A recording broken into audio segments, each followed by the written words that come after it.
Hello and welcome to another edition of Diaspora Weekly. My name is Jermaine Nkrumah and you are on Diaspora Network Television, aka D-19.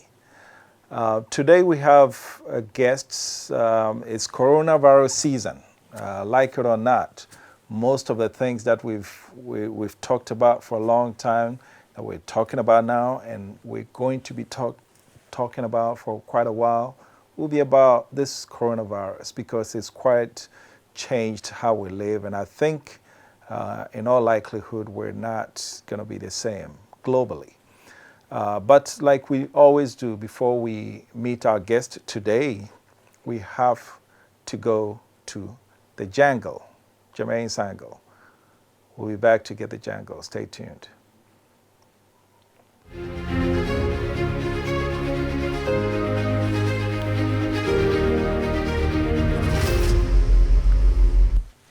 In today's jangle, I want to give you a quote, and I'm sure you're familiar with it. It's something we say all the time. Necessity is the mother of invention. When this coronavirus came, typically, all the things we need to fight it, we would say cost is not an issue. Let's go ahead and order it. But only this time it was different. We could not order it because the planes were not flying. And to make matters worse, everybody needed the same thing, the whole world. So everybody had to figure out a way to produce the things they needed to fight the virus. And so in Ghana, guess what? Within a week, within a span of about 2 weeks, maximum 3 weeks, we had the system in place to start producing personal protection equipment, which include masks, some technical stuff that nurses use, whatever. We start manufacturing them, okay? And for my jangle, which is Jermaine's angle, it raises the question. If we can be so quick to get things going when we need to, why is it that historically we've taken a painfully long time to get things done? We have a procurement system where people have to go and get 3 quotes, do this.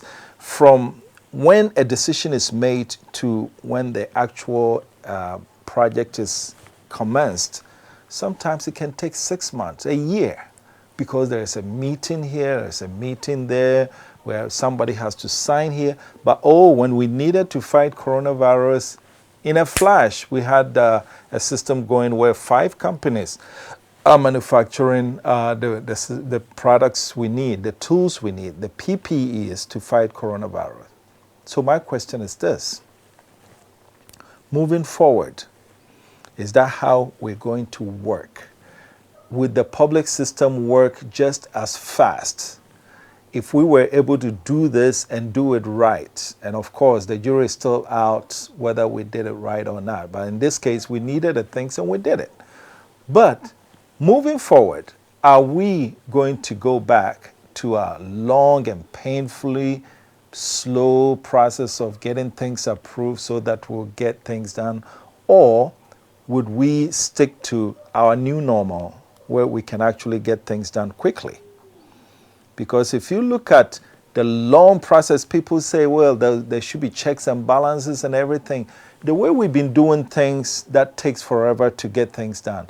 Has that helped in curtailing corruption? And I'm sure everybody will agree with me when I respond by saying the answer is no. It has not curtailed corruption. So then, what is the point? If we can do it fast and probably open it to some form of corruption, which we all don't like, or do it slowly as we've always done and still have corruption. If we have those 2 options, what will we take? And so for my jangle today, my question is this. If we can get things done just as fast because coronavirus forced us to do it, are we going to change the way we do things? Or after this is all over, we're all going to go back to our normal, slow period.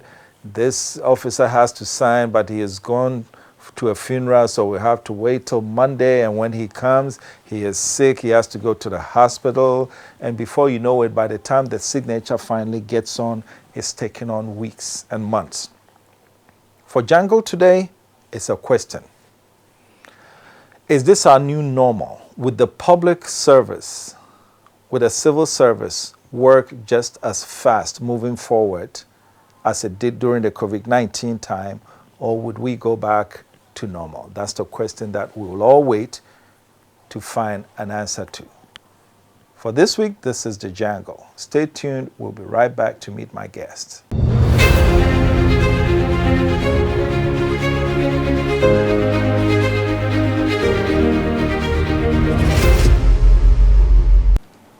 Expecting money from your relations abroad. Have you ever been defrauded of your money remittance? Open an ADB account today. Send your name and your account number to your relations abroad. Ask them to use MoneyGram direct to account service and receive your money in your account in minutes. With MoneyGram direct to account service, there's no PIN code wahala. You can now access your money on all ATMs in Ghana or send it to any mobile money wallet using ADB mobile banking app or shortcode *767#. Visit our branches nationwide to conveniently receive your Western Union, MoneyGram, RIA, UnityLink, Transfast, and Express Money Transfers. Reach us on our Facebook, website, or call our hotline on 0302 210 210 for more information. ADB, truly agri and more. My name is Jermaine Nkrumah, and you're watching Diaspora Network Television, DNT. The famous DNT. We invite you to visit our social media handles and like all our pages. Today I have with me in the studio a good friend, been a friend for a long time. And let me tell you, this gentleman, he was the registrar for HEFRA. HEFRA is Health Facilities Regulatory Agency, or is it authority? Agency. And now he's been appointed to set up MOFFA, M-O-F-F-A, which is Mortuaries and Funeral Facilities Agency. That's what he does on a normal basis. But today I brought him in to talk to us about what project has been given to him by the government. He is the chairman for Health Commodities Group for COVID-19. They're in charge of all the stuff that we need to fight against COVID-19. Ladies and gentlemen, I want you to help me welcome Matthew Nkrumah. Thank you very much. Oh, normally I shake hands, but now they say we can't do it anymore. Yes. So hey, welcome to Diaspora Weekly. Way of life now that we have. Wow, you have an impressive credential. So why don't you tell us what you are doing to help us fight this menace called COVID-19? Okay, thank you very much for having me and for this opportunity to let the people in Ghana or in the world know what Ghana is doing in its effort to fight against this pandemic called the coronavirus. Now, I'm sure people who have been following the news about this virus have been hearing a lot about PPE, which is personal protection equipment. And these, when they talk about PPE, we're not talking about just one singular item. We're talking about a series of items, a number of items. Basically, these are items that the health professionals use to fight this when they have to deal with it. And obviously, it's a protection for the public who are not health professionals, but also wanting to protect themselves against catching this virus, as I'm doing now. I'm just trying to protect myself. Now, these PPEs have been in short supply around the whole world. Everybody needs it because it's a crucial item crucial items that we need to be able to fight this virus. So they are in quite short supply, as you can imagine. And I'm sure you've heard on the news where even UK is importing millions of these items of PPEs from Turkey. America is making sure they do it in there, or they are importing it. So what good thing that this has brought to Ghana, based on the forward-thinking ideas and ideals of our president, Nana Addo Dankwa Akufo-Addo, to see how can we become self-sufficient in the production of some of these items, if indeed they are possible to produce here. So working with the Ministry of Health under the leadership of Honorable Kwaku Ajimamanu MP for Doma East, Doma Central, there's been put together this group called the Health Commodities Group for COVID-19. And what this group is to do is to ensure that we have proper distribution and monitoring of these items of PPE. Okay. And this group is obviously made up of different people from different health professions, so they can help the group take good decisions with respect to what do we need, how are we going to get them, and how do we distribute them. Okay, very good. So you're not, I know you're not a doctor, so you can't get into all the stuff about what to do, medications and stuff. All you're doing is making sure that the hospitals have enough tools Yes. to fight against COVID-19. Yes. All right, so tell me, how is Ghana doing against COVID-19? I'm looking at our numbers right now. It's up to 1,279. Now, Nigeria, which has about 6 times our population, has less than that, 1,095. Why are do our numbers higher than Nigeria? I mean, you would have heard also that to fight this virus is to do with testing. I mean, as I sit here, you wouldn't know whether I have it or not unless you test me. So what is happening is that Ghana is doing a lot of testing. And I'm sure when you heard when the president spoke, he spoke about having done over 100,000 tests. I think it was 103,000. So the more tests you do, the more you're able to see whether people are positive or negative. All right. So it's very possible that in Nigeria there are a lot of people with positive traits of the virus, but because they've not been tested, we don't know. Okay. And because we are testing in Ghana, obviously we are getting more results with respect to people who are positive. And the positive thing about it is that it helps you to know which parts of your population have got this, so that you can protect that population from others getting the virus. It also helps you to see those who have got it. You see, when you get it, it doesn't mean you're going to die. Okay. Some people can have it and not have any So- symptoms of sickness. So you Others handle will- the testing material too? No, we produce, we distribute. Distribute it. These items. But does that fall under the commodities group? Yes. The testing equipment. testing kits. Yeah, the testing kits and the PPEs, because if you're going to test, you need to be wearing the. So the right number of equipment. test kits that come into the country, you would know. I mean, as I sit here, I wouldn't know exactly. What I know is that the president spoke about 60,000, I think he said. Right. I think about 50 or 60,000, he said. Yeah. But I know that Jack Ma Foundation gave Ghana 20,000. Okay. Right, and I think the Chinese government has since then given us something. So we have some, but I wouldn't be able to tell you exactly how many we've got now. Okay. With respect to that. The reason why I ask is that, even though the president is receiving global acclaim for how he is handling the COVID-19 thing, Yeah. there's always going to be the naysayers say, oh, how can they have tested so many tests? And the numbers are here. It says Ghana has tested 2,838 people per million. I mean, the country, we're talking about Nigeria. Nigeria tests 49 people per every million. So which means Ghana has laid a lot of emphasis on the testing. Yes. And so to those who are saying that the testing numbers are inaccurate, what do you say to them? Well, I wouldn't disbelieve what the president said. The president wouldn't have just plucked figures from thin air. He would have been speaking from data that has been given him by the health professionals. But what I know is that we have testing centers as we speak. We have the National Reference Lab in Kolebu. We have Nkrumah Institute. And then we have the Kumasi Reference Lab too. So at least we have these 3. Okay. And in addition to that, the president spoke about equipping some 100 more testing centers. Okay. Right? So when we have more testing centers, it gives us the opportunity and the possibility of testing more people. we heard at the beginning that Nguchi could test about 800 people a day.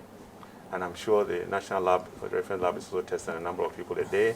And Nkrumah is testing a number of people a day. We put them all together, and it gives the quantity of people that we can test in a day.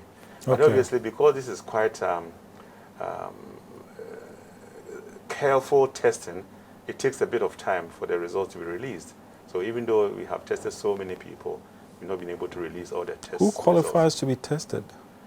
I think the first thing we did was, if you remember, the 1,030 people who were somehow believed to have had some kind of contact with the virus because of their travel, because of their lifestyle, whatever it has been. And then from that, we did what we call contact tracing, which is trying to identify who have been in contact with these people. So these were the first targets for the testing. And then also, we would want to believe that based on what we are hearing, for example, if somebody among the 1,030 was in Obuasi, we want to believe that certain parts of Obuasi people have got in touch with him, and therefore we'll do some contact tracing there. And also Tamale, I'm sure you have heard of Tamale, so we do some contact tracing there. Tamale hasn't got the testing kit, but they can take the samples and bring to Accra or to Kumasi for review to see. How do they, by the time, how do you store the samples if there's a long separation between when you collect the samples and when you test them?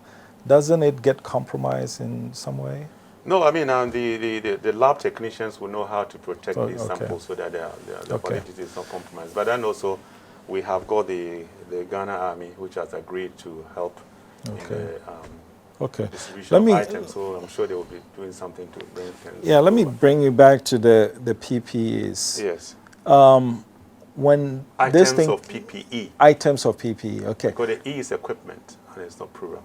Right. Okay. So I would rather say items of all right. Personal protective my friend wants to put me back in a classroom today, but that's okay. Listen, on the PPE, items of PPE, yes. Right? When this thing first came, all we saw was the type of mask that you have on, which is clearly important. Yeah. And now we have locally made ones, including this, all right? So, if testing is such an emphasis, yes, the test kits that Jack Mark brought and other countries also brought, do we have the capacity to manufacture to produce some of the test kits here locally? I mean, that's what I said by saying at the beginning about the items of PPE. Mm-hmm. Now, the president with the Minister for Trade and Minister for Health thought that some of these things can be produced in-house in Ghana. So currently, as we speak, we have identified 5 different companies, Ghanaian companies, in Ghana that are producing some of these items. The test kits? Not the test kits. Okay. The PPE. The PPEs. Items of PPE. Okay. So, for example, as we speak now, we are producing reusable face masks, which is face masks for general use. We are producing medical masks, which is masks for the health professionals. And then we are also providing or producing medical scrubs. That is when you go into a hospital, the things that professionals wear up and down. That's called the medical scrubs. We're also producing hospital gowns. It's kind of a big thing that they wear to cover themselves. And the headgears we are producing internally as well. So these are the items that we are producing in Ghana. And these 5 companies are producing as we speak. Okay. Even as we speak. Right now, they are in the process of producing. Up to the 23rd of April, which is 2 days ago, the figures I have are that we have produced 769,031 masks for general use, which we call the reusable face mask. Unfortunately, I didn't bring any to wear to show, but it's as good as anyone. Okay. Then we have produced 63,000 masks for medical use. We have also produced, or these 5 companies have produced 29,850 medical scrubs up and down for health professionals. We have also produced 28,745 hospital gowns. And go with the gowns, we have head cover, and we produced, or the 5 companies have produced 41,140 of these items. So now, the number associated with the general use, you said 700 and something thousand? 769,000. 769,000, okay. For a population of 30 million, looks like we just started. What is the plan? Are we producing enough for everybody in Ghana or what? Well, the plan is obviously to get everybody to use it. But as you can understand, our first priority is the health professionals. Okay. So most of the things that we are producing now are for the use of the health professionals. Okay. Because they need to be healthy, they need to be safe, and they need to be well to be able to deal with the general population when that happens. Okay. So the first wave of contract for the 5 companies is produce 3 million of the general use masks and 600,000 of the medical use masks. Okay. But I'm very sure as time goes on, we'll produce more. Okay, sure. Okay, I mean, if you've been able to produce 769,000 within a short span, I'm sure long term, the numbers will be much, much higher. Yes. But the question I have on that is, do you see a time soon where wearing a mask in public will be mandatory? I think so. From where we are going, until we get to know what is happening with this COVID, I mean, the whole world doesn't know. Or we know people are dying, people are catching this. People are being infected with it, and things that are infected, I should say. But the thing is, until we have a solution for it, we first need to protect ourselves against it so that we don't get in the first place. So it's going to be advisable and mandatory as we speak so far, so that everybody will have to wear it. Yeah, because other countries are they've now gone to the mandatory level. Germany now mandatory. Yes. Even some states in the United States right now mandatory. Yes. I mean, I think we've not got there yet, at least with the last speech by the president, his 7th speech to the nation. He advised that people should wear these masks when they go into public. But even as you speak in Ghana, in certain companies or offices, if you don't wear a face mask, you can't get in there. They say no face mask, no entry. You know, some offices and some departments, banks and other places have made it compulsory to wear it just for protection. All right. Do you think the president was being strategic by stopping short of saying everybody should wear masks? Because if you come out and you say wearing of mask is mandatory, certainly we haven't produced 30 million masks for everybody here. Do you think that's what educated that decision for stopping short of advising it? Or? It may be, because obviously if you're going to make it mandatory, then you have to make it possible for people to have it. And obviously we don't have enough. Yeah. And I mean, like you're wearing, people are doing their own homemade ones, and obviously for it to be effective, we need to get FDA to approve it. So yes, it may be because we don't have enough, but also it may be from data, the analysis that he made. It is not that vital now in Ghana yet. Okay. But we may get there, right, where it will become mandatory. Okay. All right. Because so I think, I mean, I think I should say this. I have had the opportunity to be at a few, cabinet meetings where the president meets with the minister. During the COVID-19 era. Where they do it a daily kind of meeting. And in those meetings that I was privileged to be present, I could see that we have a president who is so interested in the plight of the ordinary person. So anything that he says is guided by the fact that if I say this, what would the ordinary person do? Is that possible?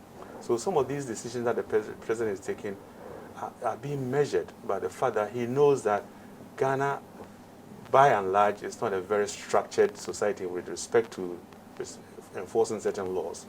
And also, people will find it difficult to do certain things. So, but I'm sure a time is coming where this will become mandatory and other things will be said to the people, and the government would find a way of working so that these rules and regulations don't become an impediment. Okay. And something but he also did say, too, though, that his decision will be educated by science. Yes. It seemed to me that what you're saying is that maybe there's science on this corner, but there's also reality on this corner. Of course. Is that what it was? Of course. He's a pragmatic person. Okay. So, I mean, when you talk about Okay. When you talk about decisions, you need to be thinking about how do people live in this country? How do people travel? Okay. How do people survive? I mean, for some people, even not going out one day prohibits them or inhibits them from living, and therefore you would have to be very careful to tell this person not to move. Very good. We'll go on a quick break. When we come back, we'll talk about the conversation will shift more into the public and what the public needs to know about what you're doing. Yes. So stay tuned. We'll be right back. 79,000 US dollars only to buy you a studio apartment in Nkrumah. Why not come to Weli for a spacious 2-bedroom apartment at Alphabet City, our brand new gated community situated right on top of the serene Sakumano Lagoon. Feeling like splashing a little? Check out our exclusive all-detached house gated community, the Jaden Symphonic next door. Sizes ranged from cozy 3 bedrooms to luxurious 5 bedrooms. We at Weli are committed to provide you with the best building quality and value for money. In fact, we are the proud recipient of 2019's Quality Property Firm Award. Just like our homes, our payment terms focus on your need. Choose from installment up to 24 months or take advantage of mortgage up to 20 years. At Waylead, we build home for you. Call us now at 0240-111119 or 0504-499999 to secure your dream home now. Hello, my name is Kofi Opon Ochre, and I bring you NASA on D-19, a program designed to expose corruption and indiscipline in our society and advocate for the punishment of these offenders whose activities impede national development. The National Road Safety Commission indicates that Ghana loses $230 million US to road accidents, with over 1,600 deaths recorded every year. In 2018, Shride report indicated that Ghana loses 13.5 billion Ghana cedis to corruption. And United Nations Children's Fund UNICEF has also stated that Ghana loses $290 million US to poor sanitation alone. This is not right. So make a date with me and together let's name and shame the offenders of the law. NASA, see something, say something. Log on Hello Entertainment Box. Hello Entertainment Box. Hello Entertainment Box. Hello Entertainment Box. Hello Entertainment Box.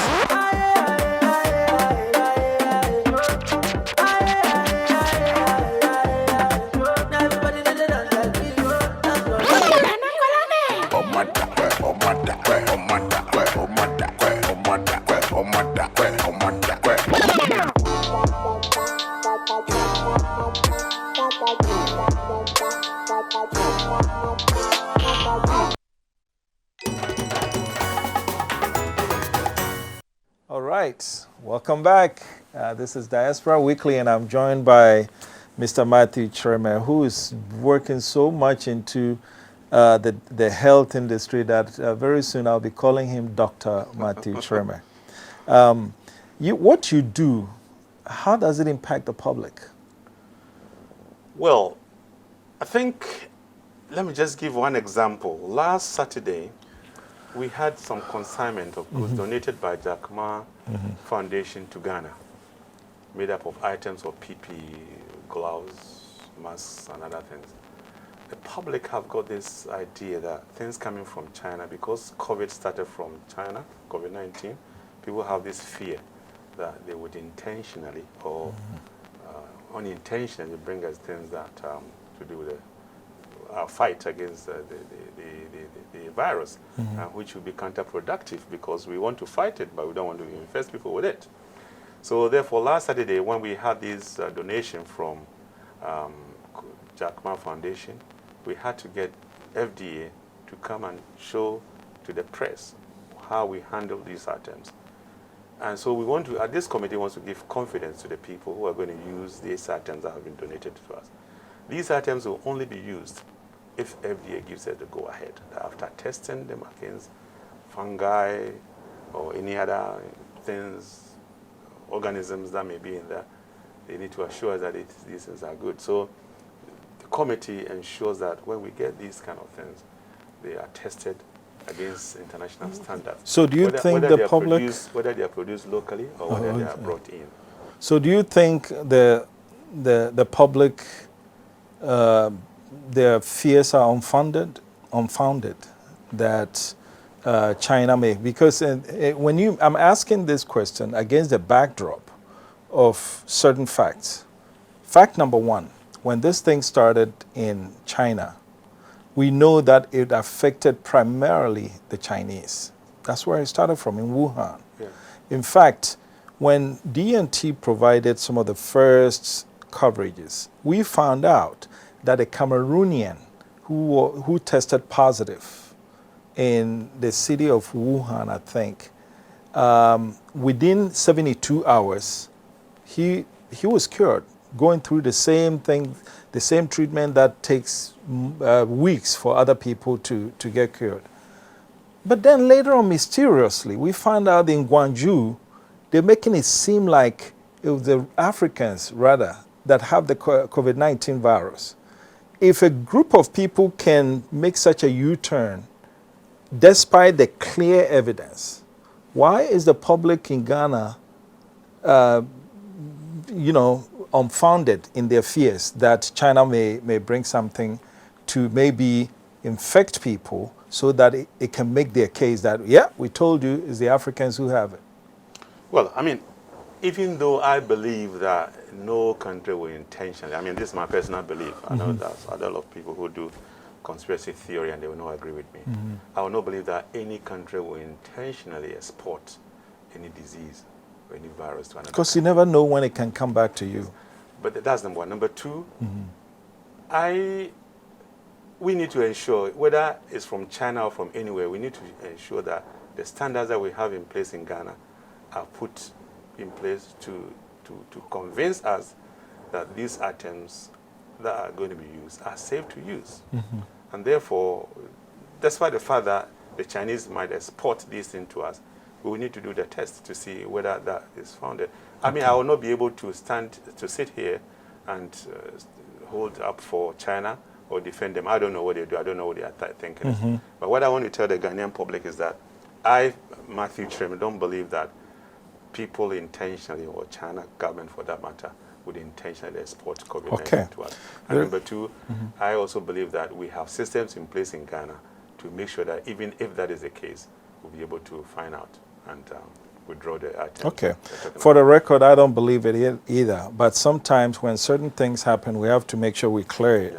Yeah. The myths, what are some of the myths about COVID-19 that you being in the industry now can say that this is what the public believes, but here's the facts which are different? I mean, I don't know about all the myths, but some of them, for example, that if you are young, you are somehow protected. Or if you're black, you're somehow protected. And if you stand in the sun or get heated, you are protected. Or if you drink apetesi, you are protected. Some of these things are just made because it's not tested by any science. Wait, are you telling me that if I go and down 5 shots of whiskey, it's not going to help me?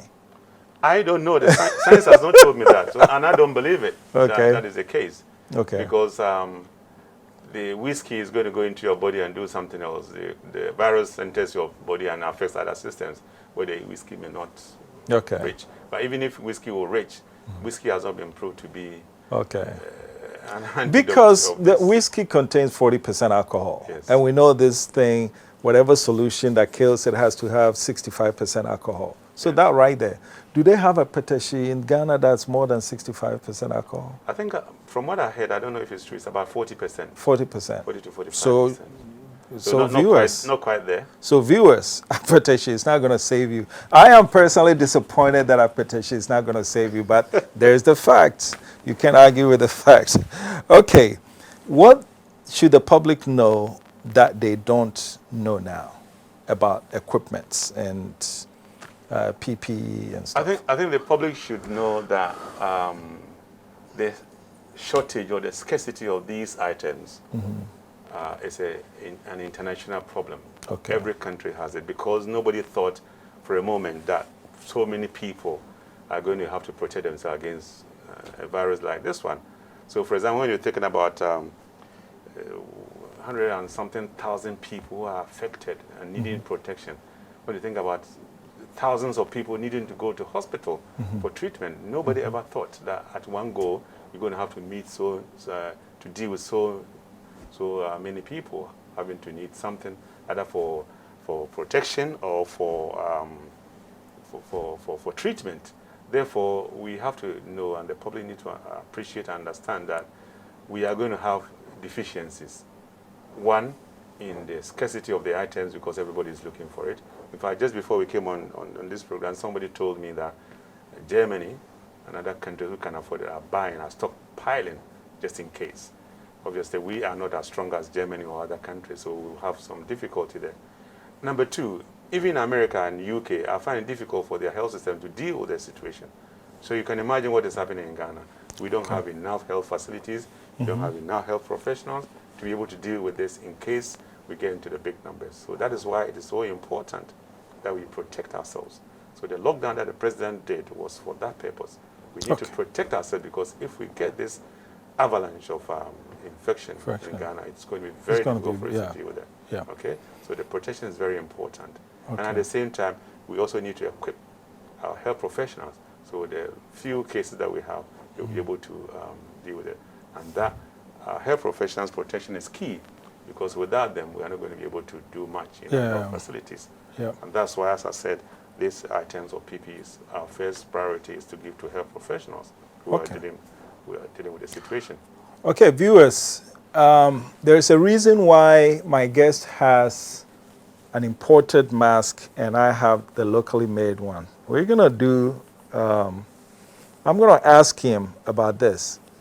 Lately, there's been a lot of conversation about which masks are better, the ones that are imported or the ones that are made locally. Now, like everything else, imported mask comes in all kinds of variations, and so do the locally made ones. But what should, if I'm in a public and I'm a member of the public and I want to buy a mask, what should guide my decision? How do I test which mask protects me better? Well, I think the first thing we need to consider about whether the mask is effective or not effective is that they've been tested against certain standards. If you have any product, the product has a purpose, it has a use, and you need to be sure that what I'm buying or what I'm getting, that product that I'm going to acquire, will you do what I intended to do? These masks are to protect us against COVID-19, or if I have it, to protect other people who will come into contact with me. So therefore, they need to be tested against those standards. Now, fortunately for us in Ghana, we have the Food and Drugs Authority, which has the wherewithal and the means to test to give us that confidence. So as much as I would support local production of items, we need to be sure that they're going to serve their purpose. There's no point in buying these things if they are useless for the reason why you're buying them. And therefore, the FDA should give those who are producing this the standards, so they produce these things against those standards. And they should test them to see if they meet those standards. And if they are, then they should have a way of saying that, look, these face masks that you're going to buy, or these items of protection, they are indeed what they say they are going to do. They'll be able to protect you. So my first advice is that don't just acquire any, whether imported or locally made, don't just acquire any mask. Make sure that there is some kind of guarantee, some kind of evidence, some kind of assurance from the authorities that we put in place, the FDA and the Standard Board, that these things are indeed what they say they are and they will do what they are supposed to do. Okay, but here's the reality though. One, and let me pull this out so I can come out. One, the FDA, I don't think we know enough about this virus to be able to come up with a conclusive, empirically backed test. That's a reality. Yeah. Reality number two, I live in Medina, I work in Kaneshi or something. I don't have money for taxi, I have to be in Trotro.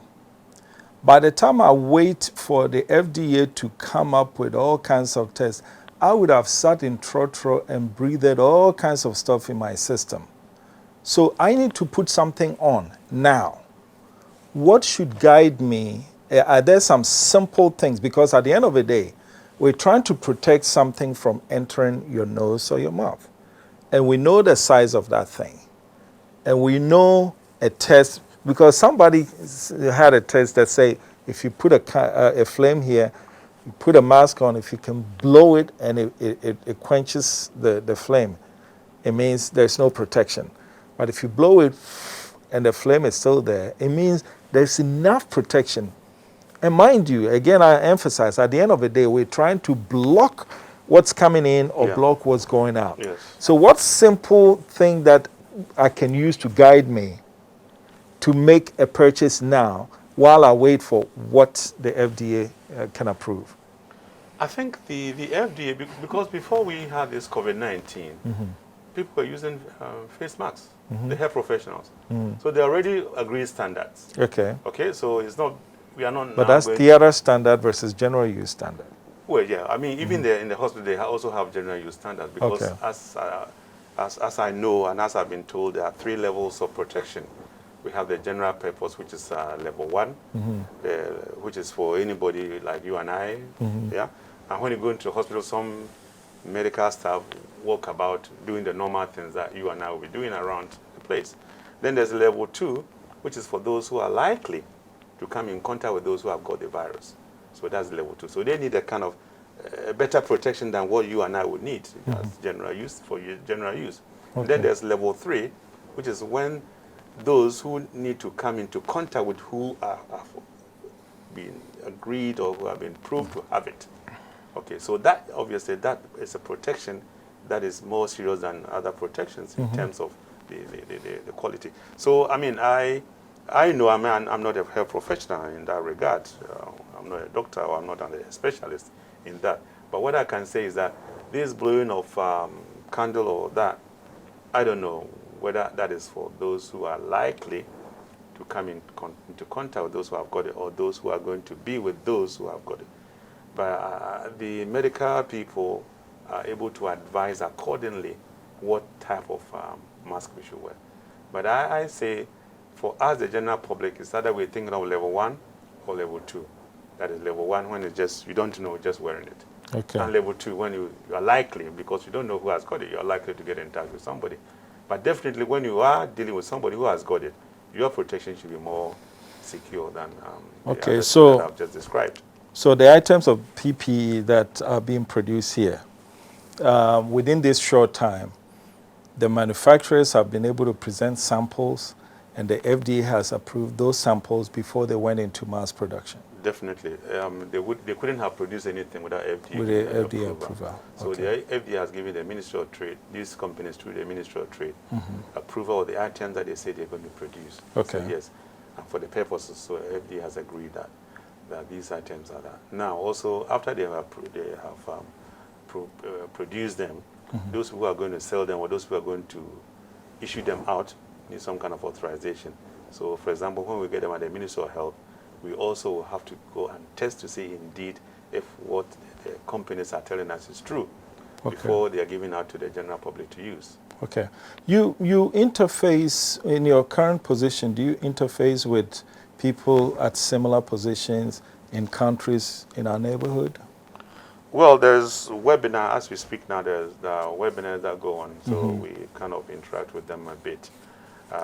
We also have literature with respect to advice from WHO and dealing with other partners from other parts of the world to see. For example, a lot of things that we are doing here are things that were done in Ghana and China. To fight so we have an advantage of the fact that it's been done elsewhere. And how do we fight it? How do we treat it? How do we test and all those kind of things have been done elsewhere. So are our neighbors also producing items of PPE as quickly? I don't really know if they're they don't share that during the webinars? Well, I think Ghana is being kind of congratulated because I think we have started and we are taking the lead in this. And I think very soon we should be able to provide for our home consumption post-COVID and also even attempt to export them for the usage elsewhere. Okay. That's what brings me to this question. ECOWAS appoints Buhari to coordinate fight against coronavirus in the sub-region, that meaning West Africa. Yes. Well, in this same West Africa, Yes. let's take Ghana, which is the country that most globally people are hailing us. We've done great, and the Yes. numbers speak for themselves. Yeah.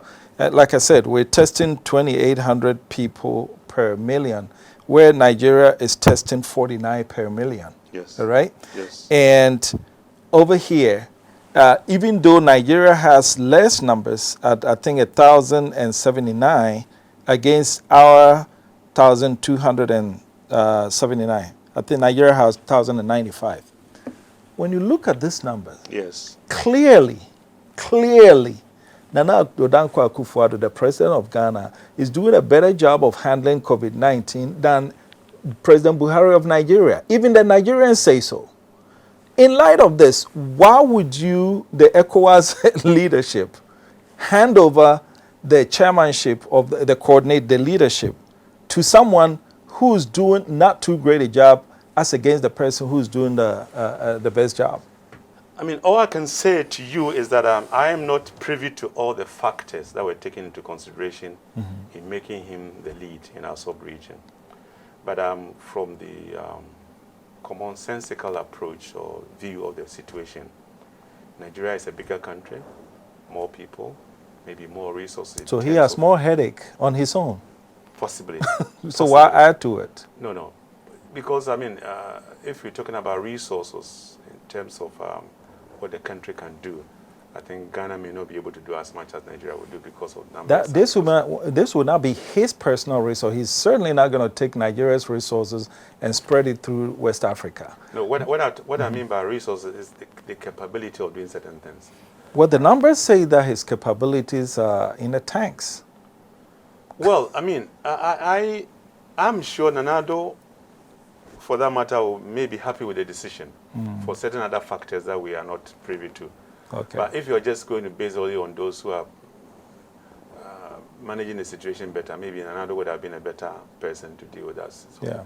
But I'm sure that, and I'm also sure that even though Buhari is the person doing it, he may be getting a lot of support and advice from Nanado because of what he's achieved so far. Maybe you're right, because we were not sitting at the table. They considered a lot of things. But it seemed to me that if the object is to save lives, then you have to look at the person who's doing a better job of managing the situation than the guy who feels like. Yeah. That's my opinion. Yes. Well, you may be right, but as you just said, we don't know if those things were not taken into consideration as well. I am an establishment person. Okay. And I want to believe that these decisions are taken with certain factors. But not politics. Well, politics can Because if we're playing politics with people's lives, then I have a serious problem with the ECOWAS heads of state. I mean, I wouldn't think. I wouldn't think Nanado would sit at the table at the ECOWAS head of state and allow anybody to play politics with people's lives. No, but you see, he wouldn't volunteer himself either, because then already you're getting global acclaim. Everybody thinks you're doing great, and you go sit with your peers. You're not going to say, oh, make me the chairman. You want to count on the rest of them to say, you know what, this guy is doing the best job. Let's give him the West African sub-region. And it seemed to me that they didn't do that. I mean, maybe those things were taken into the point I was making is playing roulette, Russian roulette with people's lives. What I meant was that Nanado, the person that I know, would not sit at a table where he will agree to be part of a decision which will play kind of lottery with the life of people. So maybe he didn't, but the rest of them were. Well, I don't know. I mean, we can only. It seemed to me to be a very. We can only. It seemed to me. And not come to any conclusion on this. I don't want to believe that it's a good decision. And any final thoughts that you want the public to know about the fight against coronavirus and what you're doing with your outfit to provide materials, the tools for the fight? I think on one hand, I want to encourage Ghanaians to come out in their numbers to be able to produce some of these things. If they can produce under hygienic conditions, if they can meet the standards, and if they are being given resources to help them do that. I think that, COVID-19 will go. Ghana will stay. We need to build our economy, so people need to get jobs. We need to export to get income in for our country. So in that regard, I would say it's a very positive thing that we are doing, that we are trying to meet some of the demands, because we can't produce everything. We don't have the skills yet. But some of the things that we can produce in Ghana, I want to encourage that we should do that. Okay. I think the government is ready to support Okay. people to do this. People should take the challenge and say that even though COVID-19 is negative, something positive has come out of it. And something positive that has come out of it is that we're able to produce certain things for export. We're able to give more jobs to Ghanaian people. We're able to enhance our ability to produce and to do things. And in that regard, I would just want to encourage every Ghanaians to support what is being done locally by the government, and also to put themselves up to see if there's anything that they can do. There's help out there. If you go to Minister of Trade and tell them what you can do, they'll be able to support you and guide you. But obviously, it's not going to be everybody doing anything for the sake of doing. Okay. It should be something serious. Okay. That hope. Well, I'd like to... And also to say that COVID-19 is a serious thing. We shouldn't joke about it. It's affecting people negatively. People are dying in their millions. Maybe, no, not millions, in their thousands so far. But it's possible people can die in their millions if you put it all together. And therefore, it's better to be safe than to fight.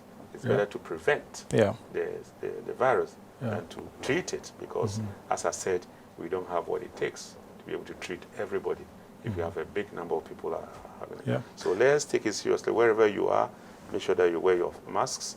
Make sure that you don't go to places where you are not required to go to.